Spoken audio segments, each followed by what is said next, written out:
ஓ இப்படி தொங்க வச்சு குதிச்சிட்டே நிக்கிற கல்ல செங்கல் அருமையான போட்டி. எவ்வளவு நேரம் கை பேலன்ஸ் பண்ணி பார்க்கறதா எல்லாரும் வந்துறாங்க யார் கரெக்ட்டா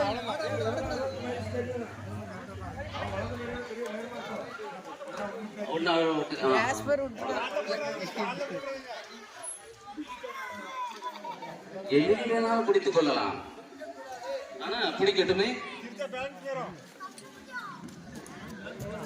அதாவது இந்த பிளாட்னா அவனுடைய கையினுடைய பவர் எவ்வளவு இருக்கு, கை வெயிட் பேலன்ஸ் அதாவது ஒரு நிமிஷம் தண்ணி தூக்குறதுனாலே எனக்கு முடியலக்கா.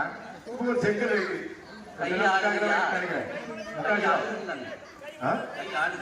கையாடுதா முக்கால் கிலோ செங்கல் அந்த மாதிரி அசையாம தண்ணி கை ஆடுதுங்க. ஆமா அந்த தண்ணி வாங்கி எனக்கு அதே பிளாட் எல்லாம் பண்ணி வச்சிருக்காங்க. 1 லிட்டர் பாட்டில் வெயிட்டா இருக்கான். இப்ப இதுக்கு 1 லிட்டர் பாட்டில விட வெயிட் 3/4 கிலோ. நான் 1 கிலோ காலத்து கை விட்டுட்டாங்க. 9 1 2 3